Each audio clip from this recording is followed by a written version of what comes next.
Announcement. I'm looking for someone to debate me on systemic racism in the criminal justice system. If you or someone you know believes our system of criminal justice is racist, please contact me about setting up a debate.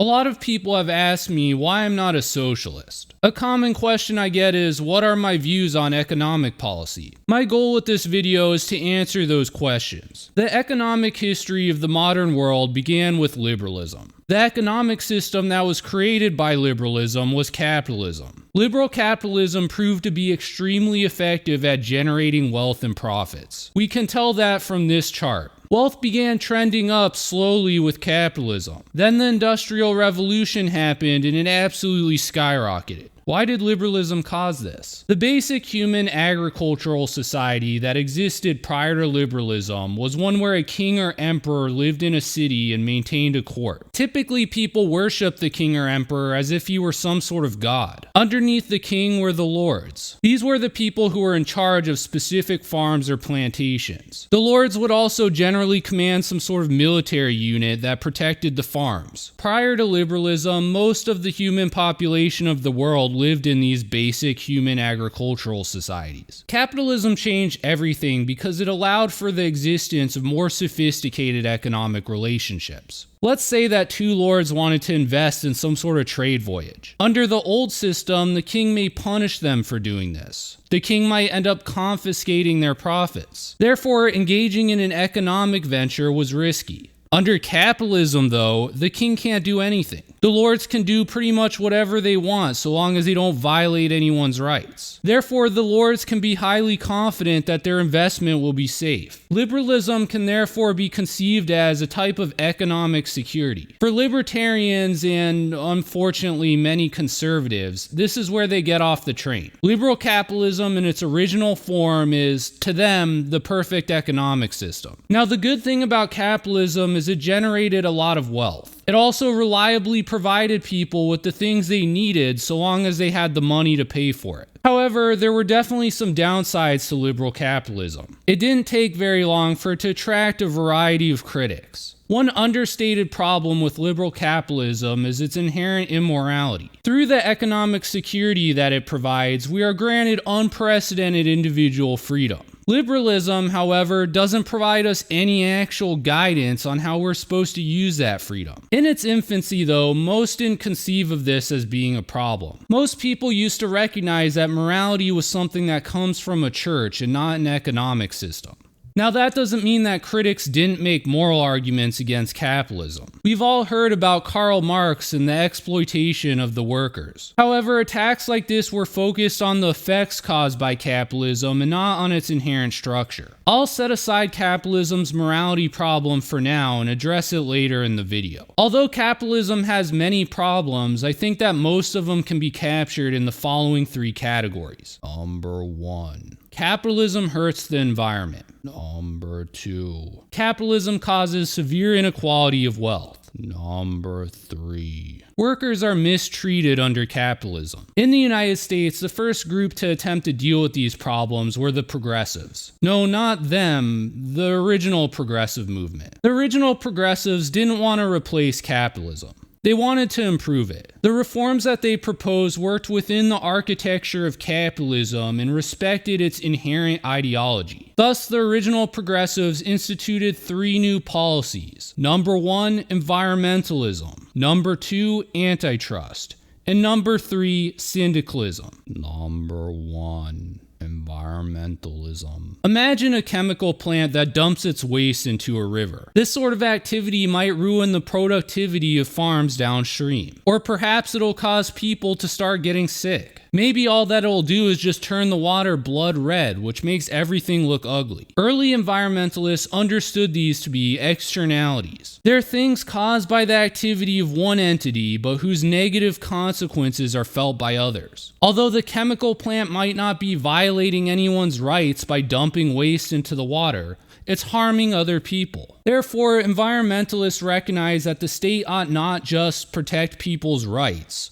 but also intervene in situations where there are negative externalities. Early environmental regulations respectfully built on the foundation of liberal capitalism. Environmentalists weren't trying to replace liberalism with some other sort of system. Number 2, antitrust. Industries that achieve market concentration can become monopolies. Upon achieving market dominance, they can focus less on competition and more on rent seeking. Consumers may have no choice but to do business with a particular company. A firm can also become so dominant that it becomes impossible for a new competitor to rise. Antitrust laws complemented capitalism because they ensured that the marketplace remained competitive. If any firm became too dominant or concentrated, it was broken up into smaller firms. This allowed competition to take place and benefited consumers. After all, don't capitalists like free markets? Number 3, syndicalism. Employee-employer relationships can often seem like a David and Goliath situation. On the one hand, you've got the corporate board obsessed with squeezing out as much profit as possible. On the other hand, you've got the multitude of workers who the board views as faceless and expendable human resources. Syndicalism addresses this problem by allowing workers to form labor unions. The workers can then unite as a single entity in order to gain actual bargaining power with the board. Now, syndicalism doesn't get rid of the board. It doesn't seize the means of production. All it does is provide workers a fairer platform in order to negotiate the terms of their employment. Syndicalism therefore complements capitalism rather than trying to displace it. Now, aside from that pesky morality problem, which I'm going to address later,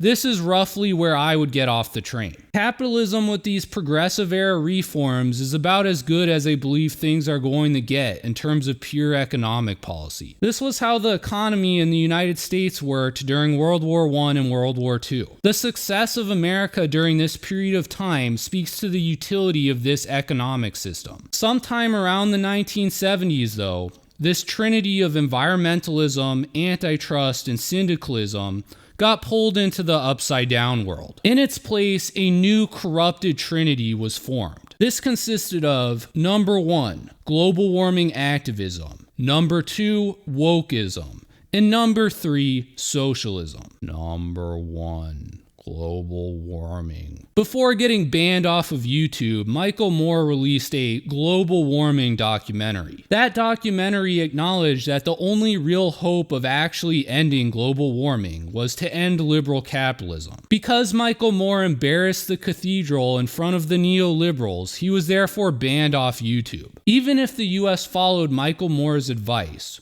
we wouldn't stop global warming. Most global warming is caused right now by developing countries such as China. If we stopped burning oil, China would become more aggressive militarily. We'd probably have to start burning oil again or else risk a military attack. It's therefore the case that global warming and liberalism cannot be separated at this point. If liberal capitalism continues, global warming must also continue. This is because liberal capitalism takes it for granted that environmental resources can be commodified. If we stop taking that for granted, our competition will take the advantage over us. Therefore, global warming activism doesn't complement capitalism. It competes against capitalism. It's not complementary, it's distortionary. It can't be viewed like an externality is in traditional environmentalism. That's because our science is unable to tell us who will be impacted and to what extent. Number 2, wokeism. The desire for fair competition embodied by antitrust law has been transformed. It's simply not enough for the marketplace to be fair and competitive anymore. Now the results need to be equal all of the time for everyone. In fact, every aspect of society needs to be like this. Too many white people playing hockey? That's a problem. It's okay to be white poster? That's racist. I'm all for ensuring liberalism works correctly by having fair competition. However, liberalism is never going to result in equal outcomes for everyone. The way that liberalism provides economic security and wealth growth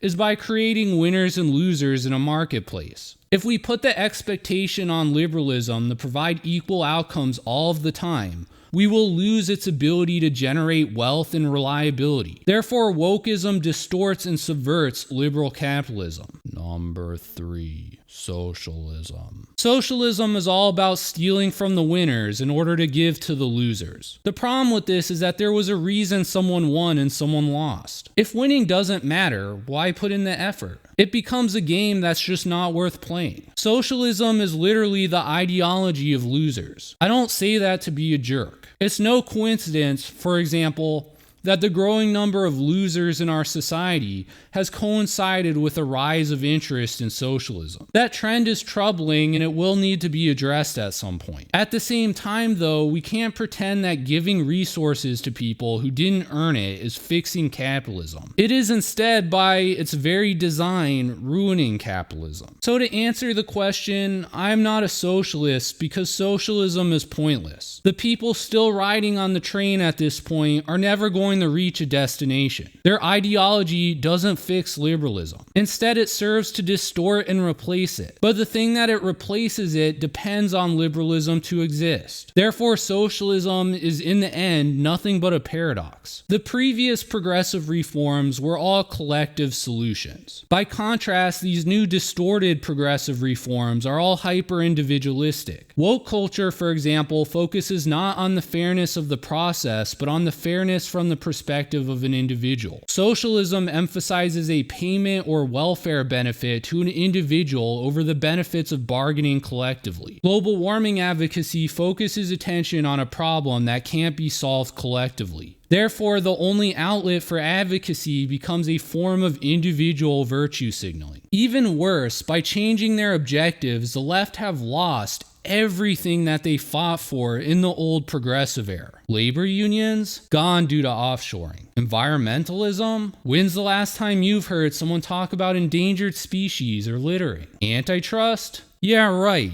Don't make me laugh. Now, before you attack me for being some sort of fence-sitting centrist for supporting these things, consider the following. This same exact criticism of the modern leftists was made by none other than Tucker Carlson himself. As Tucker Carlson points out in his book, the modern-day left has destroyed all of the actual accomplishments of the progressive movement. The modern Vaush left loves tech censorship and monopolies, endless consumerism at expense of the environment, and wage-crushing mass immigration. Their shameless, selfish individualism knows no limits, and it's ruining our country. And by extension, it's ruining the entire world. Now, this all leads us back to the main problem inherent in liberal capitalism. It has no readily apparent inherent morality. John Stuart Mill's interpretation of liberalism is that an individual can do whatever they want so long as they don't harm another person. He even argued that this standard shouldn't just apply to the government. Mill wanted it applied to the entire society. If you want to get utterly obliterated by liberalism, go ahead and listen to John Stuart Mill's morally bankrupt interpretation of it. With the loss of the church as a source of morality, it seems like people are increasingly mistaking liberalism and progressivism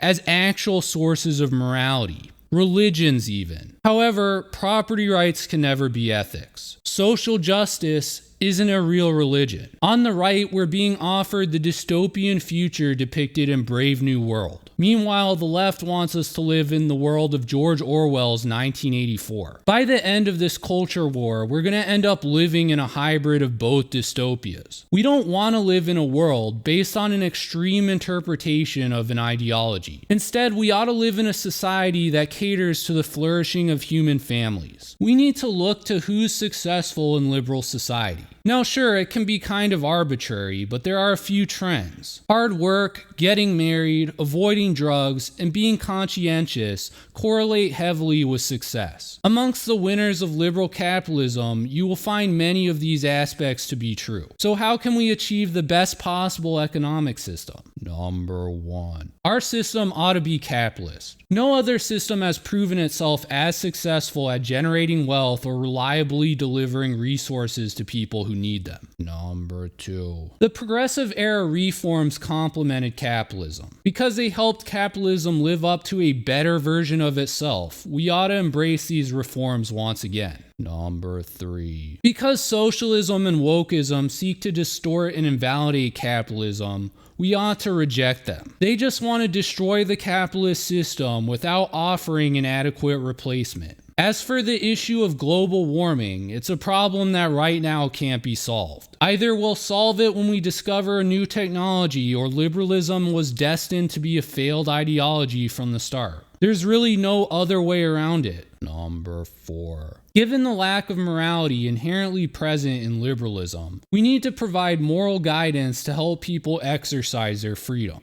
We know that virtue ethics was promoted by ancient philosophers. It's been scientifically validated by research by evolutionary psychologists to lead to human happiness. It also correlates with people who find success in liberal capitalism. Therefore, we ought to incorporate virtue ethics as the morality of our society. Number 5. While our government should be capitalist, there's no reason for the government to be small or limited. In the 1960s, the American government landed a man on the moon. America at this time had a high rate of taxation, and it cost millions of dollars for us to put a man on the moon. I have no problem with that. The marketplace ultimately ought to be our servant. It ought to fund our efforts to promote a collective human flourishing. We should never sacrifice our human flourishing in order to promote a market. Anyways, I hope that answers the question of why I'm not a socialist. If you enjoyed this video, please support small YouTube channels like mine by subscribing. Thanks. Also, don't forget what I said at the beginning of the video. If you are someone or know someone who wants to debate systemic racism, get in touch with me.